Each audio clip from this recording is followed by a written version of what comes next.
Hello everyone, and welcome once again to the Temple Institute Parsha class. My name is Gedalia Meyer, and I'm podcasting from Ma'ale Adumim in Israel. Change is what makes the world turn. It is beautiful and wonderful. If life was nothing more than the same sameness, everyone would go crazy with boredom. It is change that makes life worth living. It is change that enables us to look forward to the future and perhaps to look back with fondness on the past. But all that change takes place in the blink of an eye that we call the present. Change happens in many ways. Its steady pulse can be felt in the aging process. It erupts with power at select moments in life, like tragedy or finding love. It wears us down like erosion on a mountain, and it forces us to alter our course like a dam in a river. It brings joy and apprehension into our minds, and it compels us to face new situations, whether we like it or not. It is all over the world and throughout the universe, from the smallest subatomic particle to the infinite expanse of the cosmos. Change is happening everywhere and always. It is the one constant in existence. There have been times in human history that have seen change whip things around like a whirlwind. Perhaps the bubonic plague of the 14th century was such a time. Perhaps the world wars were also. A flood, a far-reaching invention, a revelation in faith, or a new power in the world. These are among the ingredients of rapid change. They take over our lives and force us to confront a different future. We may not wish for them to happen, but nobody asks us for our opinion. At such times, we must enter the current or fall to the side. There are other times when change seems to be stuck in a kind of glue. Nothing of significance happens for seemingly endless amounts of time. Humanity as a whole has been stuck in these doldrums for decades or even centuries at various times in the past. Individual societies may remain largely the same for a millennia. Single individuals may have nothing of note happen to them over the course of their entire lives. Is this a blessing or a curse? We currently live in a period that appears to be experiencing tremendous change. Whatever was in vogue a few decades ago is now ancient history. Our entire lives have been so enveloped by the power of the computer and all things digital that we can hardly remember what things were like before they were around. If we go back a little further, we witness the tidal wave of electricity and automation. Anybody who has spent their whole life within the clutches of the modern world cannot imagine how anybody could have lived before it. The most recent 150 years has seen changes that dwarf whatever happened during the prior 5,000 years. The most recent 20 years have changes that dwarf whatever happened in the prior 150 years. If this pattern continues, the next decade will be even more tumultuous. It is right there at our fingertips, but we really have no idea what is coming down the pipeline.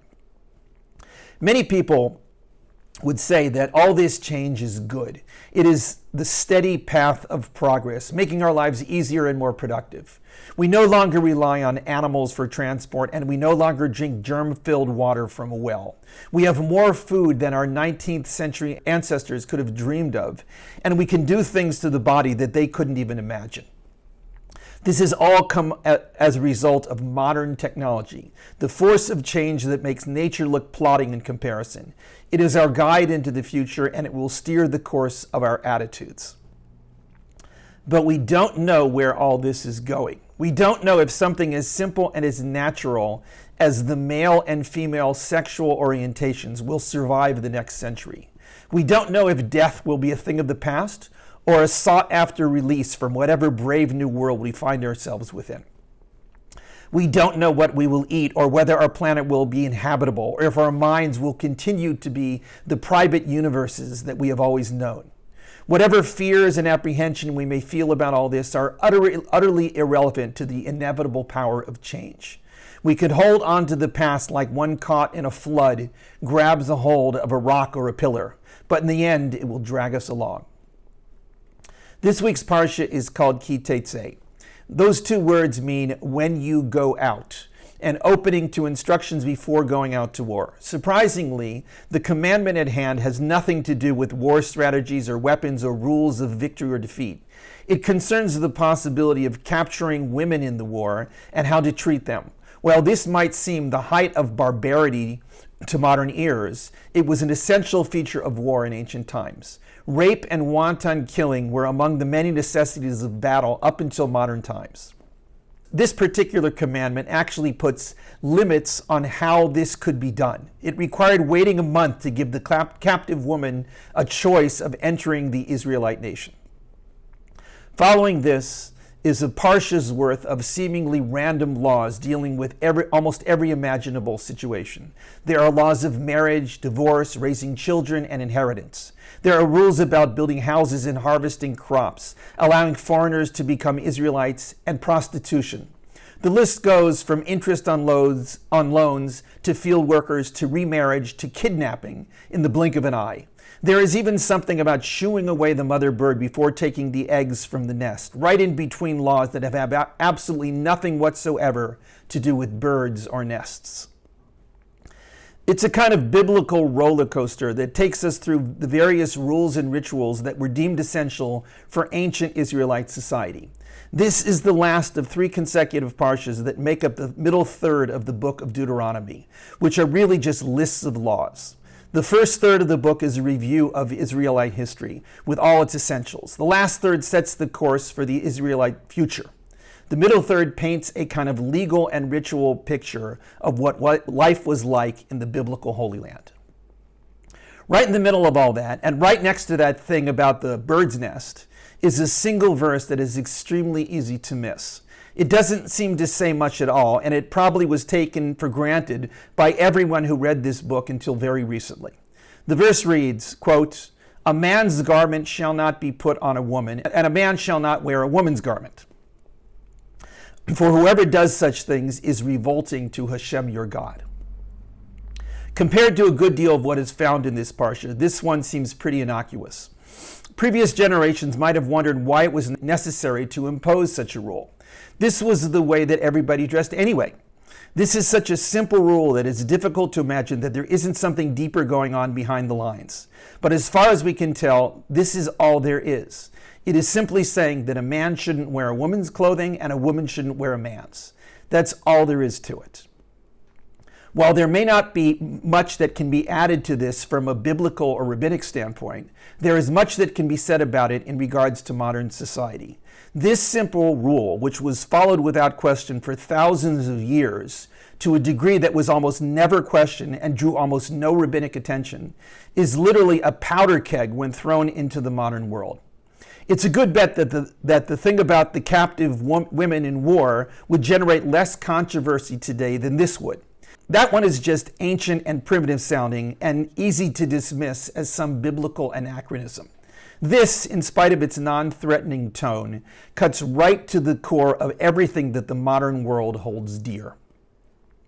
It is difficult to imagine the LGBT crowd not getting up in arms about this. This pulls the plug on drag shows, all things transvestite, gay and lesbian, and even the straight crowd that just feels like dressing the way they want. This evokes images of the Amish or Islamic women living under the Taliban.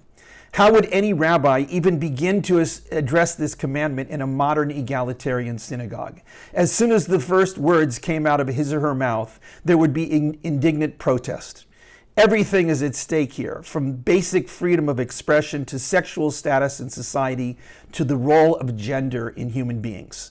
This simple rule, in its straightforward words, encapsulates the entire notion of the fundamental difference between male and female. That's really what this is all about. We are not going to go into the pros and cons of this rule. Suffice it to say that within Orthodox Jewish society, this is still largely the norm, but there are signs that things are changing even there. In anything other than the observant crowd, this rule is pretty much out the window. There may still be fashion considerations, but nobody to the left of Orthodox is looking for any guidance in this area from the Bible. As far as the more flagrant spin-offs that emerge from discarding this whole concern, like all the LGBT stuff and whatever is coming next as we push into the middle decades of the 21st century, all bets are off.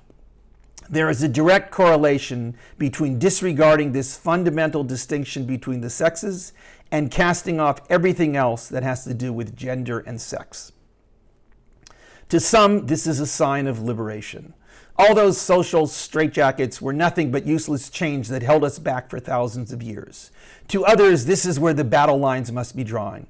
Giving an inch here means throwing in the collective towel for all that is moral and chaste about society and culture. There is probably no way to bridge this ever-growing gap. Either you are on one side or the other. There are plenty of people who have no problem wearing opposite gender clothing and still standing up for old-time sexual standards. But this rule, as we know, sets an example for drawing the line between keeping to the old ways and always looking for something new. It may seem trivial, but it serves as an excellent barometer for knowing where one stands on the cutting-edge changes that are permeating modern life. Change is going to happen. It will happen through technology, and it will happen through collective social will. We can fight it as individuals, but that won't do much to prevent it from permeating our lives. However, we all have to wonder where all this change is taking us. Nobody knows the answer. It is possible that crossing seemingly trivial societal Rubicons, such as dressing like the opposite sex, sets us on a course from which it is impossible to escape. We take that step and there may be no turning back. That is the nature of change. It is all around us and within us. It is wonderful and breathes fresh newness into life, but it also forces us down paths that we may not wish to venture. Where are we going with all this? Shabbat Shalom.